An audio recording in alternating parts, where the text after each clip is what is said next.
Welcome to BB Outdoors. In this series, I'm catching every species of fish in Ohio on hook and line.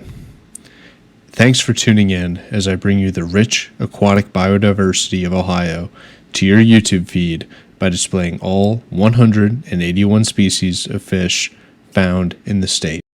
And as always, don't forget to like, comment, and subscribe. Alright guys, welcome back to another episode of BB Outdoors, and today we are on the Little Miami River for a quick 3-ish hour session. We are starting today off with 27 species. This is a continuation of my series in which I try to catch every species of Ohio. There's 181 of them. Of fish on hook and line, right? I've tried on the Little Miami for some micros and some suckers in the past. I'm not married to the spot. I might change if it doesn't look good, but I'm excited. I'm going to try to bottom fish for a little bit, listen to the last half of the Bengals game. Obviously, I'm editing this after the fact, but I cannot believe that we lost to the 0-7 Jets. Our defense is absolute rat meat, and that game was heartbreaking. And then there's some wonderful opportunities for micros over here. So if the bottom fishing doesn't pan out, then we'll switch to the micros and go from there. I've caught common carp in this spot before. I know there's suckers and buffaloes and stuff. It's not super deep. I might end up moving a little bit farther down that way to that peninsula over there. Like I said, I'm running and gunning. We're gonna see what happens. I'm just gonna make it work today and just get some more species up on the board. I'd like to end today with 3 new species. I know that's ambitious, but I want to get the count in the 30s by the end of the day. So thanks for watching and stay tuned. Well, that didn't take long, about 30 minutes, and that spot's done with. So I'm over here with some much deeper water. Less opportunity for micros, but I'm trying to bottom fish anyway, so hopefully this area will produce much better. Oh, there's a hit. Fish on. What do we got? Oh, bigger than I thought. That didn't take long. I told you the new spot would produce a little better. Might be a smallmouth. Who knows? Maybe a channel cat.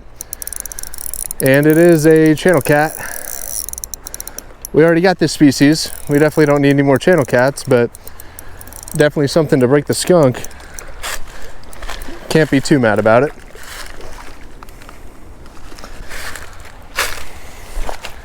Yeah, first fish of the day. Like I said, no surprise here, not a new species, but feels good just to get that skunk off the board.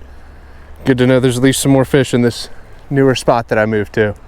Oh, and there's another hit. That rod's getting hit as well. Let's see what's on that one.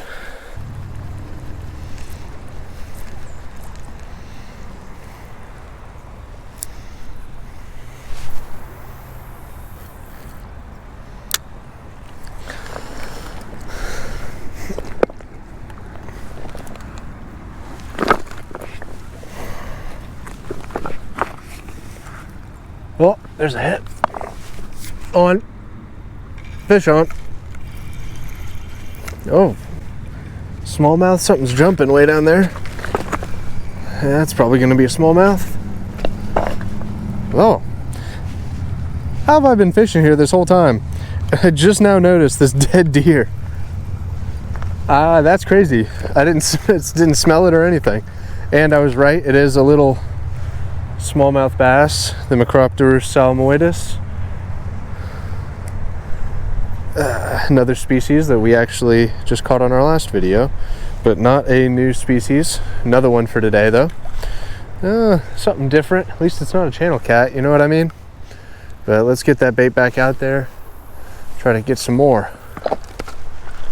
Yeah, I was running to reel this fish in. I've been fishing next to this decomposing deer for like, I don't know, 30 minutes, and I just now noticed it. That's the second video in a row too where I've come across a deceased deer by water. So I don't know, I heard conflicting things about EHD in our area, but it certainly seems like there's definitely some deer that are dead by water, maybe a little bit more than usual.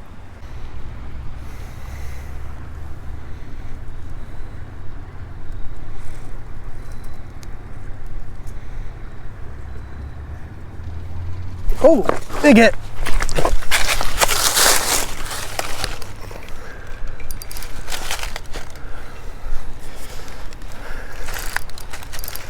This feels really heavy.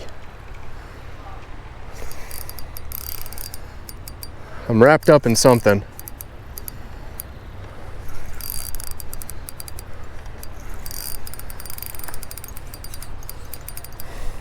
I'm hung up in something. I'm gonna have to go get it.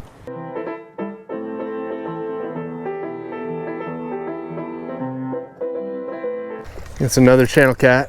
No surprise there. This one's a little bit bigger.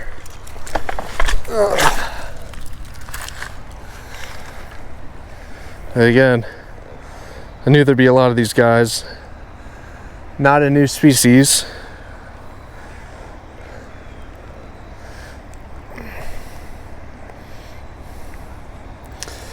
And I might need my pliers for this one.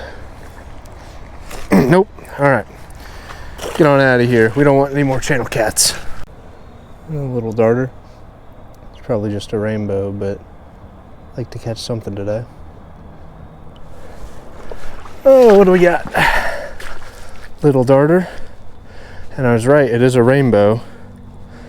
And a beautiful one at that. Not a new species, but certainly a pretty one. Happy to catch a darter today. Oh, that might just do it. I am running out of time. Check out the colors on that rainbow. Oh, and he's back in. All right. Yeah, like I was saying, I think that's probably going to be it for today. I got maybe another 10 minutes and then I'm going to skedaddle, but no new species. This might have to have a follow-up video attached. All right, guys, fall is here. Welcome back to another episode of BB Outdoors. Today we're continuing the series of attempting to catch every species of fish in Ohio, all 181 of them, on hook and line. Today I'm back at the Little Miami River in Milford, Ohio, and we're going to be chasing some suckers. I don't really think that there's an opportunity for micros, just given the fact that it's raining and it's pretty cold. Like I said, fall has arrived, and it is about 45 degrees. Light rain, a little bit heavier now, but it's been on and off. And we're just going to drown some worms out here and see what shows up. The hope today is suckers of any kind. That also includes carp. I don't have common carp yet. And buffaloes, redhorse, anything that shows up. Potential for flatheads, potential for white bass, and a couple other ones. I'm hoping to add at least 2 or 3 more species, but if not, it's just nice to be outside enjoying this beautiful day. So stay tuned.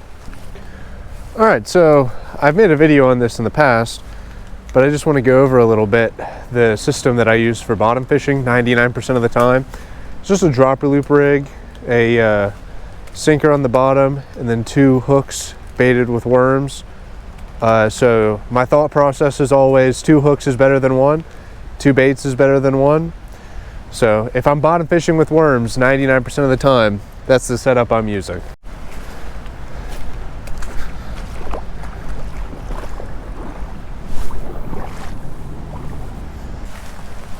All right, both rods with worms out. I don't know if they're in the best area or not, but I'm hoping to hit that current or that current seam and any fish that might be feeding within it. So we're gonna keep them there for a couple minutes, see if I get any bites. Depending on how it works out, then I might switch it up, but we're gonna keep an eye on these rods for now. Well, there's our first hit. That rod on the left is getting hit. That didn't take long. It was just a couple minutes. I don't think he's got it though. Let's give him a sec. It might be a big night crawler he's eating. It's probably a little channel cat. If we're being honest, I would say 7-inch channel cat. Oh, that one is getting some action as well. That one on the right honestly looks a little bit more promising. Yeah, he's on it, whatever he is. Let's see what we got. Fish on. First fish of the day. Just like 5 minutes, and I know we're not getting skunked. It's fighting hard. Don't think it's a catfish, maybe smallmouth. Oh!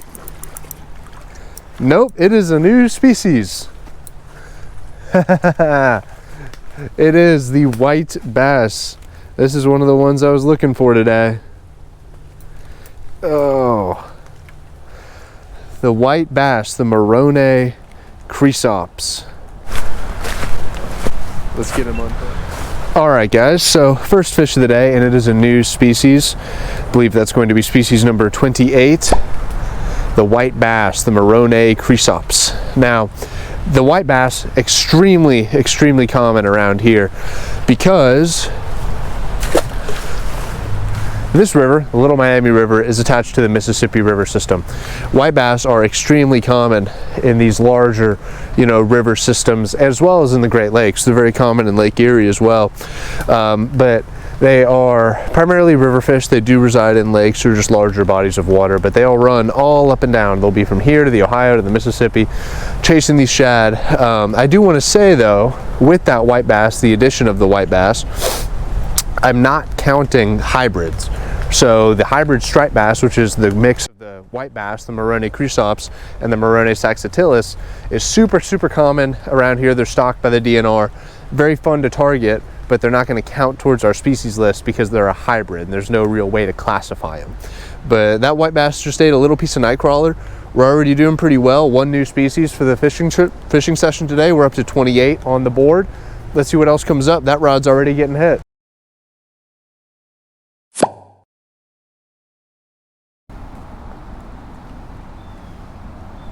There we go. There's a hit.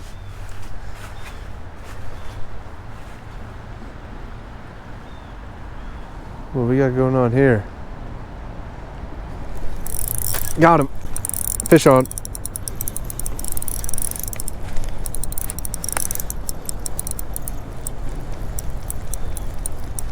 What do we got?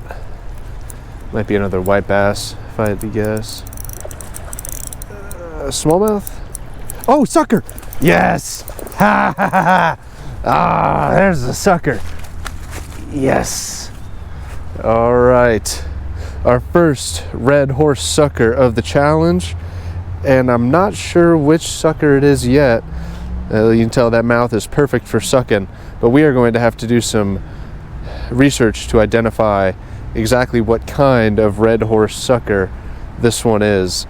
I knew this spot would pan out for some suckers, but there's a lot of research. Like I said, you gotta sometimes count these individual bars on the mouth, these lips, count anal rays, count fin rays, count scales across.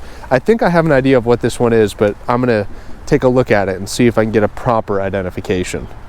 All right, give you guys another look at species number 29, and I did do my research and I did identify what species this is. This is a black red horse sucker, the Moxostoma duquesneyi. I'm gonna have to look that up. It's a French name, probably some early or some late 19th century naturalist from France, but it's like duquesneyi, something like that. And I'm gonna put this guy back, but I'm gonna talk a little bit more about the black red horse sucker because I love red horse suckers. All right, now that we got our sucker released, I didn't want to keep him out of the water for too long. I want to start this section by saying to whoever runs or ran the moxostoma.com website like 10 years ago, I need you to get back on that website and upload higher quality PDFs of those identification images because I love it. I love the enthusiasm for moxostoma.com. Whoever ran it, whoever runs it, get back on there and get it working again because I need higher quality images. The PDFs are super grainy. Okay, getting into the identification of that Moxostoma. So basically there's like 6, 7 different Moxostoma species that are in this area that I'm targeting all of them. But that one in particular, right, there's a couple things that you need to know when you're trying to identify a Moxostoma. First off is how much red it has on it. If it's got red on the tail fin, then you know that it's like a short head or one of these ones that have the red tail, right? There's like 4 of them. And then the other times, if it has just a black tail, it could either be a silver It could be a black red horse, or it could be a golden red horse. I'm almost certain that that one is a black red horse, excuse me. Just because of the shape of it, it doesn't have that big hump on the back of its head. That's pretty much the big thing. I counted the scales lined up for being a black red horse, and we're within the range. So 99% sure that's what that was. I'm going to go ahead and call it a species number 29.